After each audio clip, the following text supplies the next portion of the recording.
안녕하십니까. 거꾸로 투자하는 쇼킹 부동산입니다. 드디어 언론에서 역전세난에 대해서 언급을 시작을 했습니다. 쇼킹 부동산에서 6개월 전부터 경고했던 부분이 현실화되고 있다는 거죠. 그런데 이 역전세난은요, 세입자한테도 굉장히 중요한 이슈입니다. 영상 전에 구독으로 재산을 지키시기 바랍니다.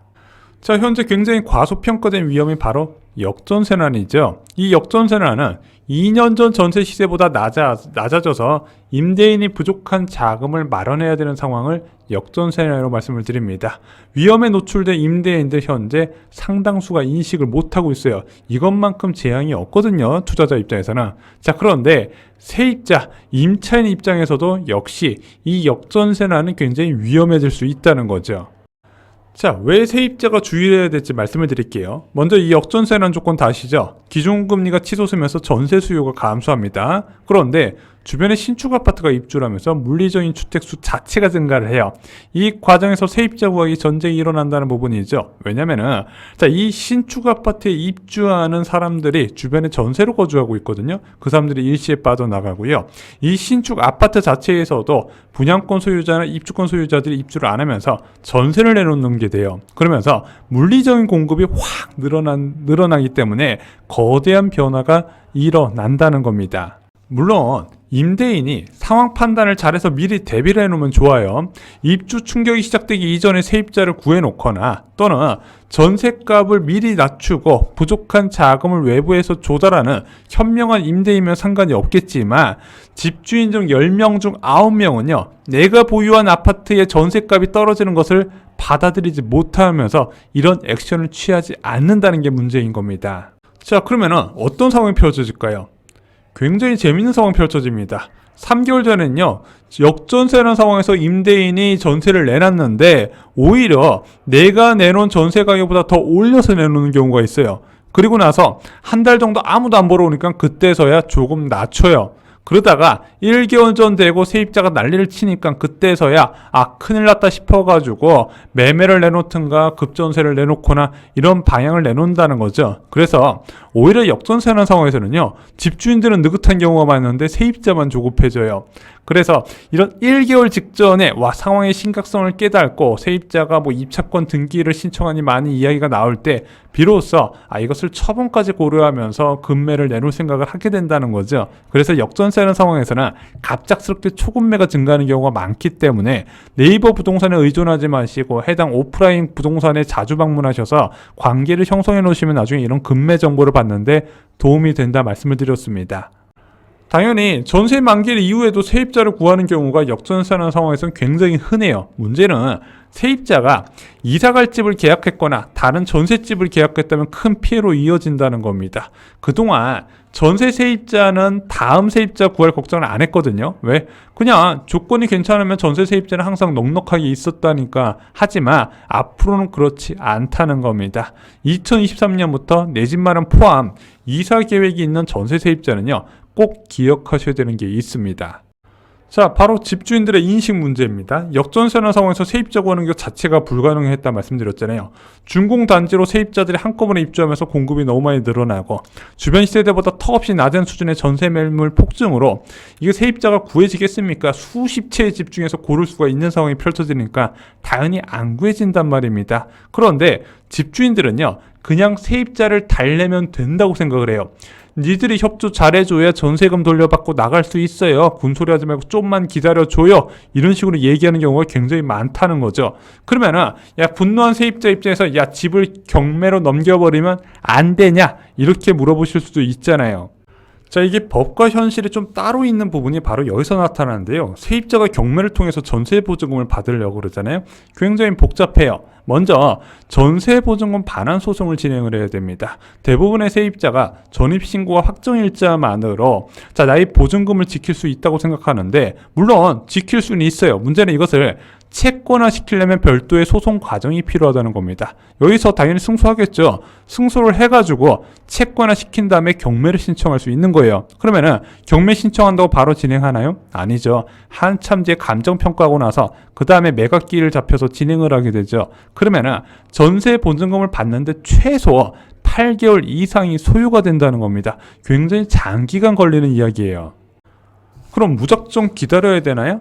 야, 집주인은 칼같이 전셋값 올리면서 자기한테 협조 안 하면 되게 뭐라 그러면서 나는 왜 협조해야 돼? 이렇게 반감을 가지시는 분이 많이 계시는데, 일단은 기다리는 것도 나쁜 전략은 아닙니다. 왜냐면은 역전세난은요, 신축 아파트 입주 기간에 일어나는 상황이에요. 그리고 신축 아파트 입주 기간은 보통 3개월 넘지 않는다는 부분이죠. 그리고 이런 신축 아파트 입주는 대부분 1분기에 가장 많이 몰려 있어서 역전세난이 보통 1분기에 형성돼 있고 2분기부터는 전세 수급이 빠르게 개선돼요. 그러면은 지금 당장 전세가 안 나간다 하더라도 그 안 나가는 시간이 그렇게 길지 않을 수가 있다는 거죠.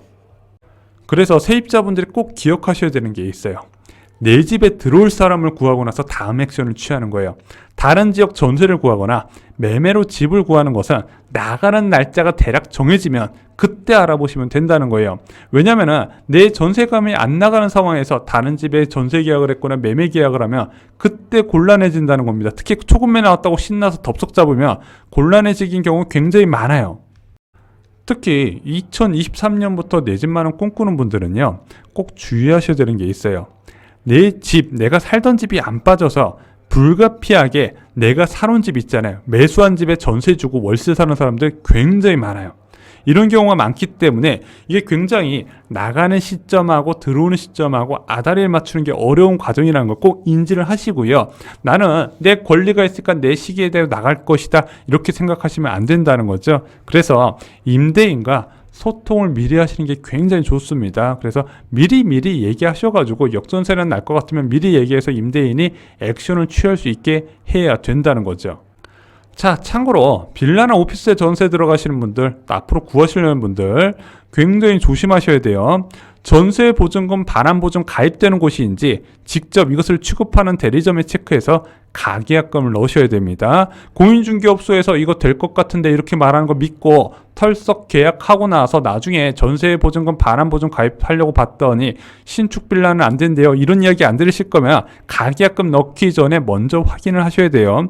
왜냐면은 아파트 공급 과잉 시기에는요, 빌라나 오피스텔은요, 전세 수요 잡는 것 자체가 안 돼요. 그런데 빌라나 오피스텔은요, 시세가 그냥 전세 시세예요. 매매 시세가 전세 시세가 동일하단 말입니다. 전세 시세가 푹푹 떨어지면 매매 시세가 떨어지면서 임대인이 그냥 배를 째버릴 확률이 커요. 그것을 방지하기 위해서 전세 보증금, 반환 보증을 가입을 하셔야 되는데, 지금 이것에 대해서 가입 거절 사유가 굉장히 많기 때문에 꼭 미리 체크하고 전세집을 구하시기 바랍니다.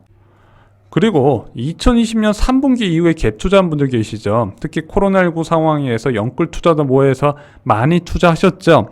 전세값 하락에 대한 방안을 미리 마련하셔야 돼요. 그때 가서 팔려고 그러면 안 팔려요. 역전세라는 상황에서는 거짓말처럼 수요가 사라집니다. 가장 대표적인 역전세라는 상황, 헬리오시티 역전세라는 상황에서 집값 진짜 많이 떨어졌거든요. 송파구 아파트 거래량 보실래요?